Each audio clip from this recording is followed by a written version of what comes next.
बुद्ध ने युवक को सत्संग का महत्व समझाया। महात्मा बुद्ध एक गांव में ठहरे हुए थे। वे प्रतिदिन शाम को वहां पर सत्संग करते थे।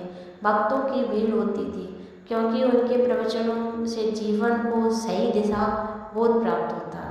बुद्ध की वाणी में गजब का जादू था। उनके शब्द श्रोता के दिल में उतर जाते।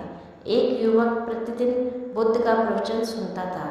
एक दिन जब प्रवचन समाप्त हो गए तो वह बुद्ध के पास गया और बोला, महाराज, मैं काफ़ी दिनों से आपके प्रवचन सुन रहा हूँ, किंतु यहाँ से जाने के बाद मैं अपने गृहस्थ जीवन में वैसा सदाचार नहीं कर पाता जैसा यहाँ से सुनकर जाता हूँ। इससे सत्संग के महत्व पर शंका भी होने लगती है। बताइए मैं क्या करूँ। बुद्ध ने युवक को बांस की एक टोकरी देते हुए उसमें पानी भरकर लाने के लिए कहा। युवक टोकरी में जल भरने में असफल रहा। बुद्ध ने यह कार्य निरंतर जारी रखने के लिए कहा। युवक प्रतिदिन टोकरी में जल भरने का प्रयास करता, किंतु सफल नहीं हो पाता। कुछ दिनों बाद बुद्ध ने उससे पूछा, इतने दिनों से टोकरी में लगातार जल डालने से क्या टोकरी में कोई फर्क नजर आया?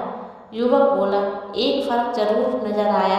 पहले टोकरी के साथ मिट्टी जमा होती थी, अब वह साफ दिखाई देती है। कोई गंदगी नहीं दिखाई देती और उसके छेद पहले जितने बड़े नहीं रह गए, वे बहुत छोटे हो गए। तब बुद्ध ने उसे समझाया, यदि इसी तरह इसे पानी में निरंतर डालते रहोगे तो कुछ ही दिनों में ये छेद फूलकर बंद हो जाएंगे और टोकरी में पानी भर पाओगे। इसी प्रकार जो निरंतर सत्संग करते हैं उनका मन एक दिन अवश्य निर्मल हो जाता है। अवगुणों के चित्त भरने लगते हैं और गुणों का जल भरने लगता है। युवक ने बुद्ध से अपनी समस्या का समाधान पा लिया। निरंतर सत्संग से दुर्जन भी सज्जन हो जाते हैं, क्योंकि महापुरुष की पवित्र वाणी उनके मानसिक विचारों को दूर कर उनसे सद्विचारों का आलोक प्रसारित कर देती है।